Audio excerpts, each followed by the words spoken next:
En manifestant aujourd'hui à Moscou, malgré le risque d'arrestation, ils ont défié Vladimir Poutine et exigé la paix. Ils scandent « Plus de guerre ». Voici Saint-Pétersbourg à des centaines de kilomètres. Comme prévu, et selon l'histoire, la police anti-émeute a réprimé les manifestants contre la guerre et traîné les protestataires menottés. C'était au début de la guerre, mais il semble que les Russes manifestent à nouveau. Et cette fois, ils protestent pour une raison très différente. Poutine apprend la leçon que tout dictateur en échec finit par apprendre. Il peut faire taire la presse, mais il ne peut pas faire taire les ventres vides. Alors que les Russes protestent contre l'économie défaillante et la hausse des impôts, Poutine est devenu complètement draconien, coupant l'accès à Internet dans les grandes villes parce qu'il craint que la vérité ne se répande. Mais le plan se retourne contre lui. Tandis que Poutine tente d'imposer le récit de la sécurité, les Russes ouvrent les yeux. Internet est bloqué uniquement pour les applications étrangères, tandis que celles approuvées par l'État, comme Mac, ne sont pas touchées. Cette indignation s'est transformée en révolte. Les Russes descendent dans la rue pour protester contre les hausses d'impôts, obligeant le gouvernement de Poutine à interdire les manifestations, sous le prétexte absurde de célébrer Noël. Nous sommes encore en novembre. Le coût politique de la guerre est désormais trop élevé pour que Poutine le maîtrise. Les récentes coupures d'Internet vont trop loin, même pour les Russes. Regardez ceci. Ces enregistreurs étoiles. Ceci, Ces fichus opérateurs, Megaphone, Beeline, MTS, vous prenez de l'argent. pour l'Internet mobile. Et vous? Vous dites que vous fournissez l'Internet mobile. Dites que nous sommes l'Internet mobile. Ce n'est pas nous qui bridons. Ce n'est pas nous qui bridons ça. Pourquoi ne reçois-je pas le service pour lequel je paie? Je me fiche de qui le limite. Réduisez-le. Coûte. Réduisez. Le montant payé pour le service mobile, Internet. Sinon, c'est de la fraude. Section 159, groupe. Élite. Partie 4. Je l'ai eu, bande de salauds. Je l'ai eu. Liste du groupe, partie 4. Je l'ai eu, Blayat, je l'ai eu, Blayat. Maintenant, Poutine affirme que ces coupures d'Internet sont liées aux forces de sécurité, qui estiment que c'est le seul moyen d'arrêter les drones ukrainiens. Mais les Russes remarquent des failles dans la logique de Poutine. C'est parce que si cela concernait vraiment les drones, Poutine ne couperait pas Internet dans l'est du pays, où les drones ukrainiens vont rarement. Comme si ce n'était pas déjà assez embarrassant. Si l'on regarde ce que Poutine ne coupe pas, cela nous révèle le véritable objectif qu'il cherche à atteindre. Les réseaux sociaux étrangers comme Instagram, Twitter et Facebook sont déjà interdits dans le pays. Désormais, les autorités répriment aussi WhatsApp et Telegram, largement utilisés par les Russes, pour communiquer. C'est précisément ce que Poutine refuse. Il ne veut pas que les Russes utilisent des applications hors de son contrôle. C'est pourquoi, pendant tout ce temps, il ferme toutes ces applications. Les applications gouvernementales comme Max, les sites officiels et les journaux favoris de Poutine ne sont pas bloqués sur Internet. Ainsi, les Russes peuvent discuter via l'application validée par le Kremlin. S'ils veulent lire, ils peuvent consulter leurs informations auprès de sources approuvées par le Kremlin. Et s'ils veulent naviguer sur Internet, ils peuvent le faire sur le réseau fermé du Kremlin. Maintenant, la question se pose. Pourquoi Poutine fait-il cela? Et pourquoi le fait-il maintenant? Eh bien, la réponse, c'est l'argent. Le gouvernement est à court d'argent, et Poutine n'a d'autre choix que de se tourner vers son propre peuple. C'est pourquoi le Parlement russe vient d'approuver l'une des plus fortes hausses d'impôts jamais vues, tout en réduisant les services sociaux qui finançaient la vie de nombreux Russes pauvres. Je sais que Poutine se dit passionné d'histoire, mais il devrait lire un livre sur la Révolution américaine. Les hausses d'impôts sont souvent une très mauvaise idée. En ce moment, la situation s'aggrave en Russie. Des émeutes éclatant chez les Russes, sans risque, qui protestent contre les hausses d'impôts et la corruption. La veille de l'action, l'organisateur a été arrêté devant chez lui. Un rassemblement similaire devait avoir lieu à Vladivostok, mais les autorités locales y ont refusé l'autorisation sous prétexte de célébrer Noël. Nous allons maintenant expliquer pourquoi certains rassemblements sont annulés de force. Mais avant cela, voici le message de l'un des manifestants. Regardez.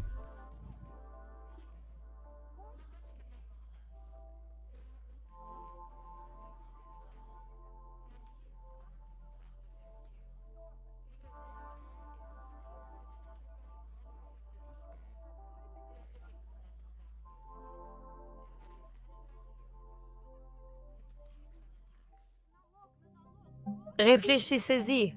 Cette taxe est appliquée sur pratiquement chaque article, chaque produit. Nous la payons tous, 20%. Pourquoi? Pour bien vivre et manger?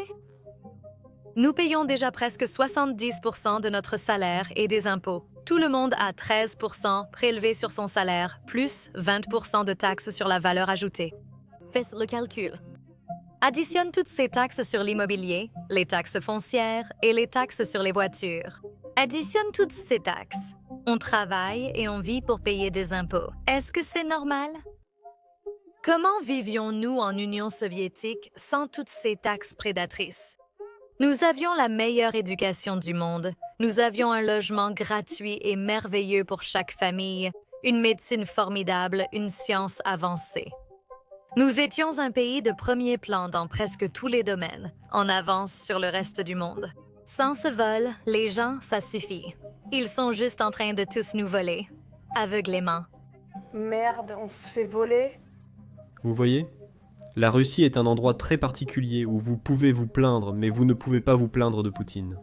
Vous pouvez manifester, mais vous avez besoin de l'autorisation du gouvernement et vous ne pouvez pas manifester contre le Kremlin.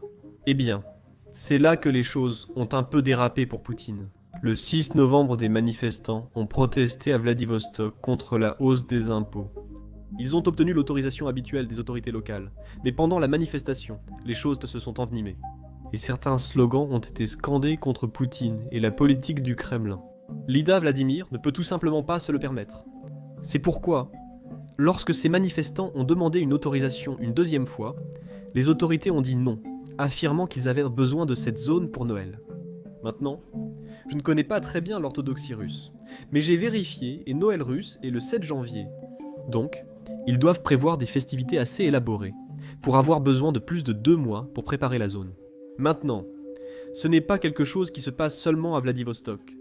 Nous avons une autre ville serbe qui a interdit une manifestation contre une interdiction de manifester.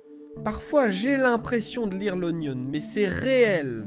Les Russes à la vivent encore dans cette situation, et leur situation se détériore chaque jour un peu plus. En fait, dans certaines régions, les employeurs collaborent désormais avec l'armée pour forcer les gens à travailler gratuitement. Ce qui, techniquement parlant, est une forme d'impôt selon moi, mais Vladimir Poutine ne l'appelle pas ainsi. Les médias russes indiquent que des employés de sociétés de défense de certaines régions donneront une part de leur salaire à l'armée russe.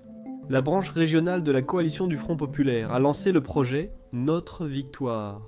Les employés passeront 1 heure de travail à collecter des fonds pour acheter du matériel pour les soldats russes. La contribution est estimée à environ 500 roubles, soit environ $6 par mois. Selon les organisateurs, le concept est testé dans plusieurs entreprises, et d'ici 2026, la plupart des entreprises de défense régionale seront impliquées. Les Russes paieront donc encore plus pour la guerre. Soyons honnêtes. Poutine affirme que cet argent est destiné aux soldats, mais en réalité, une grande partie de cet argent va à des personnes qui profitent des soldats. Regardez cette publication d'une femme russe sur TikTok. Je suis reconnaissante envers mon frère qui est mort lors de l'opération militaire spéciale pour cet appartement. Merci petit frère. Je ne plaisante même pas, mais au moins la sœur en profite. Parce que dans la plupart des cas, la famille ne reçoit rien en Russie. Regardez ce reportage que les médias russes couvrent. Et c'est exactement comme la couverture habituelle des médias russes.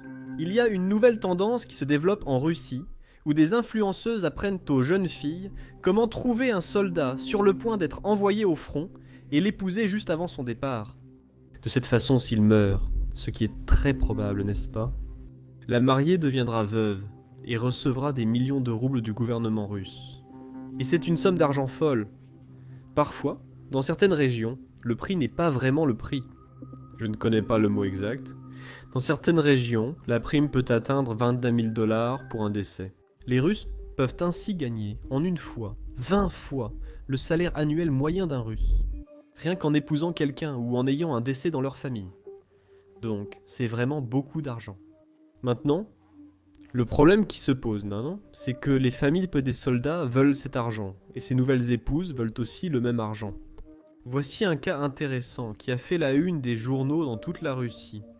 Il y avait ce soldat d'environ 40 ans, et dès qu'il s'est engagé, il s'est marié avec quelqu'un le lendemain même. Le seul problème, il n'a jamais parlé de sa nouvelle épouse à sa famille. En plus, sa nouvelle femme n'a jamais visité sa maison ni rencontré personne. Elle a continué à vivre avec son ex-mari et leurs enfants comme si rien n'avait changé. Le problème a commencé quand le soldat est mort sur le champ de bataille. La prime était d'environ 180 000 $ et la sœur de sa vraie famille lui a réclamé cet argent. Mais sa nouvelle femme a également revendiqué la même prime. Vous voyez maintenant comment cela se transforme en un véritable épisode de New York Police Judiciaire, en Russie. C'est à ce moment-là que les médias russes ont commencé à enquêter sur la fréquence réelle de ces situations, et ce qu'ils ont découvert était vraiment choquant, même pour les Russes. Apparemment, c'est une tactique très courante que beaucoup de jeunes femmes en Russie essaient.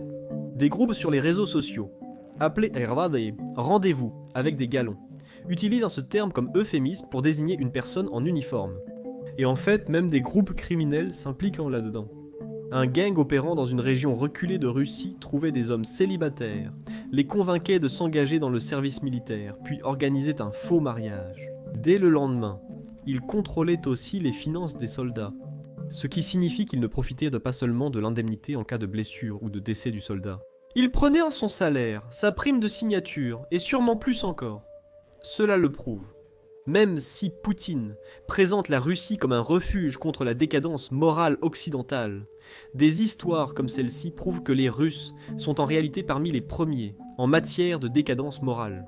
Et le plus triste dans tout ça, c'est que personne ne se soucie vraiment du fait que des soldats meurent sur le front. Bien sûr, à l'exception des mères de ces soldats. Regardez ce dernier extrait, qui est vraiment triste. Mon enfant a été torturé, battu, coupé au couteau, aspergé d'eau bouillante et étranglé avec une corde. Ensuite, avec la même corde, ils ont traîné son corps jusqu'aux poubelles. En février 2025, 2 membres de l'Organisation mondiale de la santé ont assassiné Vadim Vatchenko, 22 ans de Lermontov. Ils allèrent être jugés. Après des blessures graves ayant causé la mort par négligence, la mère de Vadim, Natalia, a appelé Bastrykine. Les soldats de l'Organisation mondiale de la santé ont été inculpés de meurtre, mais 6 mois plus tard, ils ne sont toujours pas punis. Natalia Vashchenko a de nouveau fait appel au chef du comité d'enquête. L'enquête est manifestement retardée. Je vous demande encore, Alexandre Ivanovitch, de bien suivre l'avancement de l'affaire pénale. Les criminels avaient déjà des condamnations, y compris pour meurtre, mais après avoir signé un contrat, ils sont partis à l'Organisation mondiale de la santé. Ils sont revenus en héros, défenseurs de la patrie, et continuent simplement à tuer. Mais même si l'affaire est portée devant les tribunaux, les brutes qui ont tué Vadim Vatchenko pourraient tout simplement retourner au front au lieu d'être punis. Les médias traditionnels ne couvrent pas ces histoires. C'est pourquoi nous avons créé cette chaîne. Pour suivre nos prochaines vidéos, cliquez sur j'aime et abonnez-vous en bas de page. Cela nous aide énormément avec l'algorithme. Et ça ne vous coûte rien à part quelques secondes de votre temps. Je suis Sam, à bientôt dans la prochaine vidéo.